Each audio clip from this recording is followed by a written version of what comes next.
So I'm going to do kind of a mix tonight of old and new stuff.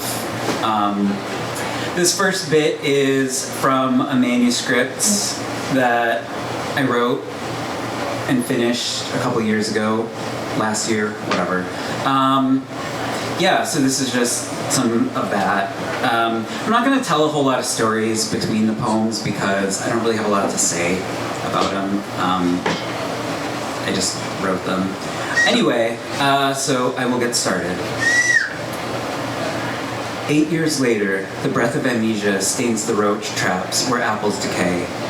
The hole sewn into the patchwork spreads like mildew in the rain. When did it get so silent in here? My voice lost in the echo of paperbacks, our feet stuck in foam on West 72nd Street, a light sleep before the sofa swallows the night. I could have stolen the time between Paneer and Pavlov and sold it over on Claremont Avenue. I could have been anyone in those 36 seconds. Thank you. Tuesday. Today is the first of many breaths. A meditation of stolen kisses in boxcars, awake after half a century of coma. Bramble lodged in the palm, ankle swollen in mom's red pumps, as ink drips down from the ceiling, slow like honey through a metal pipe. Thumb pointed at sunrise, cottonwood stuck in the viscera of lungs. I don't ask about rainbows anymore. This one I'll introduce just briefly is, it's actually a bunch of lines, the best lines from a bunch of poems that didn't work. And so I just threw the poems away, took the best lines from each of them, and put together a poem. So it's called Disparate Fellows. Writing our name with toes in the sand, haven't been swimming today. Haven't been to the gates of Palm Coast since we split the soap. How fast can I sail through this concrete puddle? A mass for Saint Sativa at the crooked altar on Convent Avenue. How could I have known this maze would follow us home? But it was a good coat, wasn't it?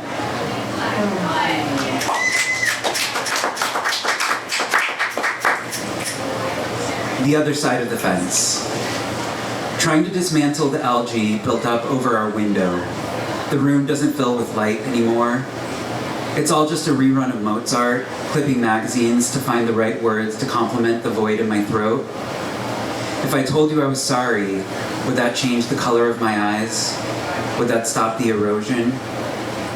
I'm still the one who left the patio door open, still listening for the call with no one on the line.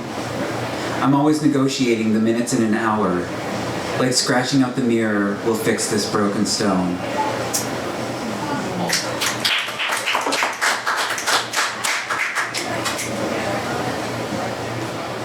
This one's called Carbon Postcard. We speak sideways, so to speak. Saw legs off the sofa to drain the pigment from our lips. Words don't sound the same in this bubble on Cutler Street. Stepping over snow angels, standing upside down to admire the view I bought myself. A distant memory of lines and beads and liquid silk, starched scrubs and shepherd's pie. It's too peaceful to keep the bedroom door closed.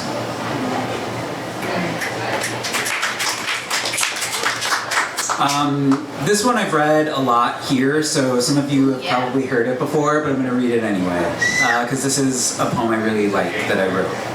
It's called Another Kind. Somewhere in Brooklyn, or maybe in Louisiana, where the water is gray and full of crawfish, I keep thinking about the whiskey on top of the fridge, and how you keep trying to speak. If we hang up now, it's like I never traced the columns of your spine. I can't shake this feeling of winter, a disconnection in your voice when you sleep like a snake on Sunday morning. But I like the haze lingering between words and breath, or maybe I like the taste of sweat on your brow, a phantom friction between our palms, like the moment when frost develops on grass, like a Polaroid.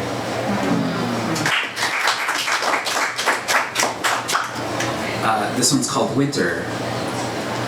I bathe myself in lavender and sour milk, toss the pills in the furnace, and erase this branded scar. There's a forest in my head, shielding my eyes from the sun, still reeling from the tremors Massachusetts left behind, or maybe it was Pennsylvania. Either way, I'm stuck on my knees with a glass of sangria, watching Gemini stain an otherwise perfect sky. Thanks. I'm gonna read a few new ones. New shit. Like really new. Like this is the first time I'm actually reading it out loud, so bear with me. This one's called By the Time He Reads This. I walked to Virginia with my last cigarette and a bundle of sage. Unpack boxes of shattered glass while he plays Bach on the baby grand.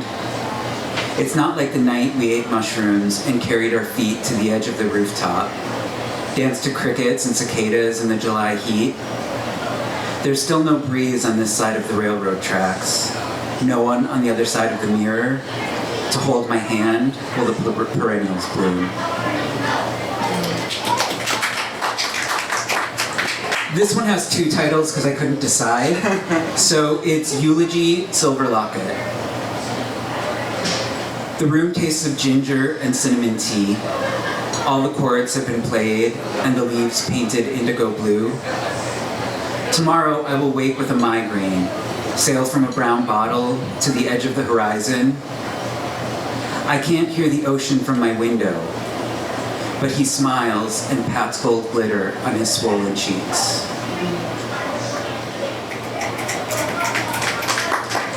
And this one's called Catechism.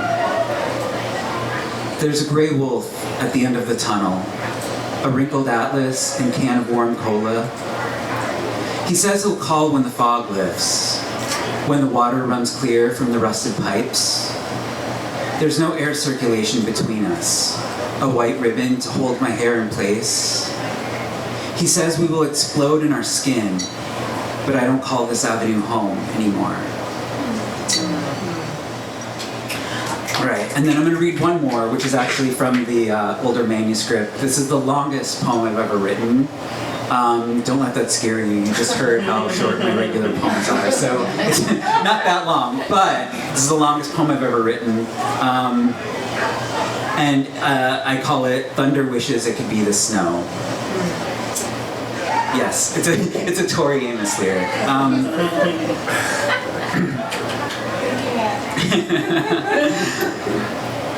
The rain hurts today, like the hours in Secaucus, a convention of sorts, an adjustment of coffee cups in a drawer by the stove, the way peanut butter coats the distance between 522 BC and a cheeseburger in paradise.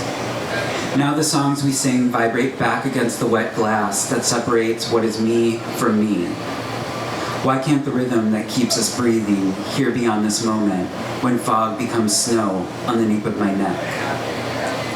But the line between comedy and Chinatown blurs when your mouth burns into my medulla. Wandering Harlem like a blind sailor riding between subway cars, the last good beard of maple, the way you seep into these pages, the way we eat like crows in a nest of litter on the bathroom floor. Yet the ice hangs over our heads like an umlaut, the batter at the bottom of the bowl, exchanging alibis for Cobain's suicide, the dollar bills that disappear in the nightstand at daybreak. Because I need something mindless if I'm going to make it through today, this distance that grows in the vacuum, hanging with Tina somewhere in Hell's Kitchen an hour after the pub, the dime store shirt on the bathroom floor, the hours at Penn where we laugh at the beads in the mirror, the matching luggage in our eyes, sipping Earl Grey under moonlight while we whisper about the way stitches taste on canvas. Is this punchline long enough to keep us laughing through another ice age? The way calendar pages wilt like lettuce in February, the stench of bleach in an otherwise still river, the way the lighthouse burns in a controlled fire.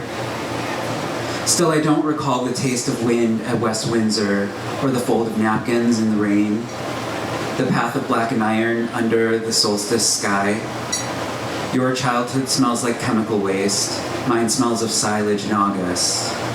And as the sun sets over Center City on Christmas Day, I'm still cold in your back pocket, still standing on the scale below this stone arc. Thank you.